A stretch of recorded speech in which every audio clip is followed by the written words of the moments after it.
بسم اللہ الرحمن الرحیم۔ ڈیئر اسٹوڈنٹ، جیسا کہ آپ جانتے ہیں کہ چیپٹر 1 چل رہا ہے اور یہ ہے ہمارا لیکچر 3۔ لیکچر 3 کے اندر ہم پڑھیں گے قرآن مجید کے معجزے اور جدید سائنس، یعنی کہ آج کل کی جدید سائنس جو ہے وہ قرآن مجید کے معجزات کو ابھی بھی مانتی ہے اور بعد میں بھی مان رہی ہے۔ اس کی وجہ یہ ہے کہ قرآن مجید کے اندر اللہ رب العزت نے آج سے 1400 سال پہلے آپ علیہ الصلوۃ والسلام پر جو آیتیں نازل کی، اس کے اندر پہلے ہی بتا دیا تھا کہ آنے والے دور کے اندر اس طریقے سے سائنسی تبدیلیاں رونما ہوں گی۔ تو پہلے اب تک جو ہے نا سائنس اس چیز کو نہیں مانتی تھی، لیکن اب سائنس نے تحقیق کیا ہے تو اس بات کو ماننے پر مجبور ہو گئے ہیں کہ واقعی میں قرآن مجید نے جو آج سے 1400 سال پہلے پریڈکشن کی تھی وہ ابھی بھی ویسے ہی ہے اور ویسے ہی چل رہی ہے، ویسے ہی چلتا ہوا آ رہا ہے۔ اس کے اندر وہ چینجنگز ہو رہی ہیں، کائنات کے اندر، گیلیکسی کے اندر، زمین کے اندر، آسمانوں کے اندر اور موسموں کے اندر سب چیزیں جو چینج ہو رہی ہیں وہ آج سے 1400 سال پہلے اللہ رب العزت نے آپ علیہ الصلوۃ والسلام کو اپنی آیات کے ذریعے، وحی کے ذریعے بتا دی تھی، اور آج وہ جدید سائنس جو ہے نا وہ بھی اس کو مان رہی ہے۔ اس کے اندر بہت ساری ہیں، لیکن اس میں اگر وقت کی کمی کے باعث ہم اگر اس کو تھوڑا سا اگر آپ کے سامنے اسٹوڈنٹس کو بیان کریں تاکہ آپ اس کو سمجھ سکیں کہ قرآن مجید کے جو معجزے ہیں وہ جدید سائنس کس طریقے سے اس کو مانتی ہے۔ اس میں سب سے پہلا کیا ہے؟ مرج البحرین کا ہے۔ مرج البحرین کہتے ہیں، بہت ہی یہ ایک مشہور واقعہ بھی ہے اور ایک مشہور آپ لوگوں نے یہ چیز ویڈیوز کے اندر اور مختلف آج کل ویڈیوز کے اندر یہ لوگ دیکھ رہے ہیں، اس کو آپ نے بھی یقیناً دیکھا ہوگا کہ ہمارے اس دریائی اور سمندری جو دنیا ہے اس کے اندر 2 سمندر ایسے ہیں جو انٹارکٹیکا کے اندر وہ سمندر چل رہے ہیں۔ اس کے اندر 2 دریا ایسے ہیں جو آپس میں نہیں ملتے ہیں، کیونکہ مرج البحرین کے بارے میں اگر آپ لوگوں کو تھوڑا سا بتاؤں تو وہ یہ ہے کہ جو سمندری علم ہے اور سمندری علم اور پانی پر تحقیق کرنے والے جو ماہرین ہیں انہوں نے معلوم کیا ہے کہ نمکین اور جو میٹھا پانی ہے وہ ایک دوسرے سے ملنے کے باوجود ایک دوسرے کو آپس میں ضم ہونے کا سبب نہیں بنتی، کیونکہ پانی کا جو سطح ہے، سرفیس جو ہے، وہ جس کی وجہ سے دریا جو نا اس کی جو وہ ہے کثافت جو ہے وہ جس کی وجہ سے دریا اور سمندر کا پانی ایک دوسرے سے نہیں ملتا ہے۔ دونوں قسموں کے پانی اپنی اپنی کثافت کی وجہ سے جدا جدا ہوتے ہیں، دونوں کا جو والیوم ہے وہ الگ ہے۔ تو قرآن مجید اس بات کو یوں بیان کرتا ہے، اگر میں آپ کو آیات کے ذریعے یہ بتاؤں تو ایسے ہوگا کہ مرج البحرین یلتقیان بینہما برزخ لا یبغیان، کہ یہاں پر اللہ رب العزت نے فرمایا کہ 2 دریا جو ہے کھارے اور میٹھے کو رواں کیا جو آپس میں مل کر بہتے ہیں، ان دونوں کے بیچ میں ایک پردہ ہے، وہ اپنی حد سے تجاوز نہیں کرتا۔ یہ سورۃ الرحمن کی آیت نمبر 19 اور 20 میں اللہ رب العزت نے مرج البحرین کی بات کی ہے کہ 2 دریا ایسے ہیں، ایک دریا میٹھا ہے اور ایک دریا کھارا ہے، اور دونوں کھارا اور میٹھے پانی ایک ساتھ بہہ رہے ہوتے ہیں اور ایک لکیر بیچ میں چل رہی ہوتی ہے جو آپس میں ملتی نہیں ہے۔ یہ اللہ رب العزت کا کی جو ہے نا وہ قرآن کا ایک معجزہ ہے جس کو آج جو ہے جدید سائنس بھی اس کو مانتی ہے کہ واقعی میں یہ جو پانی ہے یہ واقعی میں الگ الگ ہے اور ایک دوسرے کے ساتھ مل نہیں سکتا، کیونکہ جدید سائنس نے اس کو ملانے کی بڑی کوشش کی ہے، لیکن اللہ کی قدرت کے سامنے تمام کے تمام طاقتیں وہ بے سود ہو جاتی ہیں۔ تو مرج البحرین جو ہے وہ اللہ رب العزت نے آج سے 1400 سال پہلے اپنی آیات کے اندر آپ علیہ الصلوۃ والسلام کو بتا دیا تھا کہ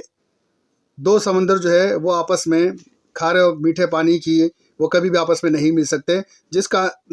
اندازہ، جس کا تجربہ جدید سائنس میں جدید سائنٹسٹ نے کر چکے ہیں، آج کل کے سائنٹسٹوں نے، اور اس کو واقعی میں کوشش کی ہے ملانے کی دونوں پانی کو ایک ٹیوب میں لے کر، لیکن اس کے باوجود نہیں ملا سکے۔ دونوں کی کثافت الگ الگ ہونے کی وجہ سے دونوں کو ملاتے ہیں تو کھارا پانی اوپر اور میٹھا پانی نیچے، یا میٹھا پانی نیچے تو کھارا پانی اوپر آ جاتا تھا۔ تو یہ اللہ رب العزت کی اس قرآن کا ایک معجزہ ہے جو ہم جیتے جی اپنی آنکھوں سے دیکھ سکتے ہیں، اور اس کو ویڈیوز کے اندر بھی ہم نے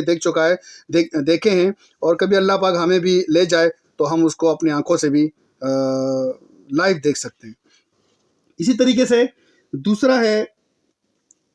کائنات کا پھیلنا۔ کائنات کا پھیلنا، اب کائنات کا جو پھیلنا ہے وہ کیا ہے؟ اس میں 20ویں صدی کے جو شروع تک کائنات کے جو مختلف سائنسدان ہیں ان کا تصور تھا کہ کائنات ایک خاص بناوٹ رکھتی ہے اور ازل سے موجود ہے، لیکن 1929 میں مشاہدے سے یہ بات ظاہر ہوئی کہ جو ستارے ہیں، ستارے کہکشائیں یعنی کہ ملکی ویوز جو ہیں، وہ مسلسل ایک دوسرے سے دور ہو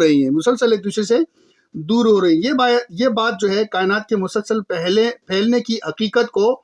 ثابت کرتی ہے، جبکہ قرآن مجید نے یہ بات تو انہوں نے جدید سائنس نے ابھی بتایا نا، لیکن قرآن نے اس بات کو کئی سو سال یعنی 1400 سال پہلے یہ بات اس انداز میں بیان کر دی۔ اگر میں آپ کو اس کا آیات بتاؤں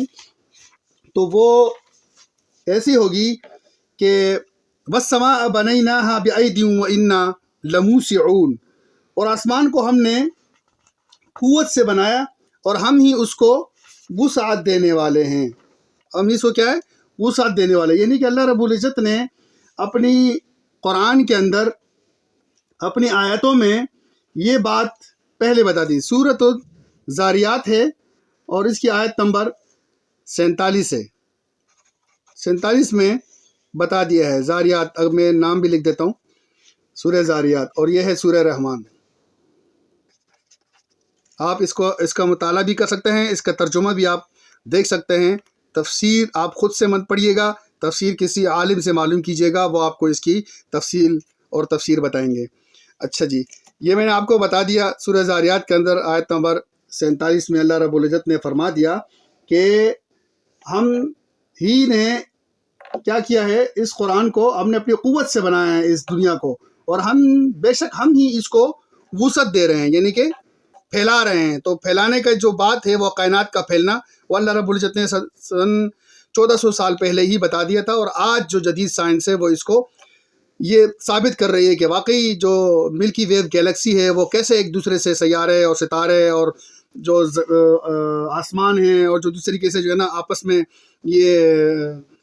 ستارے جو ہیں کس طریقے سے آپس سے ایک دوسرے سے الگ ہو رہے ہیں، الگ دور دور ہوتے جا رہے ہیں، کس طریقے سے ہوتے جا رہے ہیں، انہوں نے اس پر ابھی تحقیق کی اور بتایا ہے۔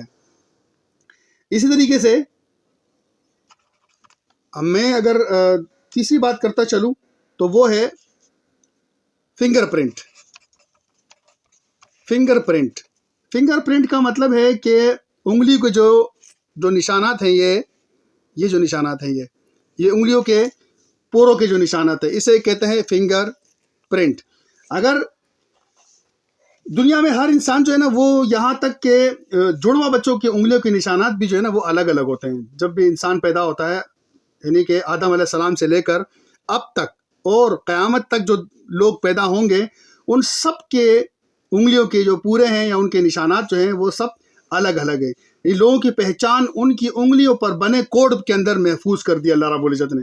جبکہ قرآن مجید صدیوں پہلے اس کی وضاحت کر چکا ہے، اس بات کی وضاحت کر چکا ہے۔ جدید سائنس تو اب اس کی وضاحت کر رہی ہے نا کہ ابھی اس کے اندر یہ ہے، اور اس آپ کی انگلیوں کے جو نشانات ہیں اس سے انسان کو پہچانا جا رہا ہے، آئی ڈی کارڈز کے اندر اور اس طریقے سے NIC کے اندر، سب چیزوں کے اندر یہ چیزیں دی جا رہی ہیں، اور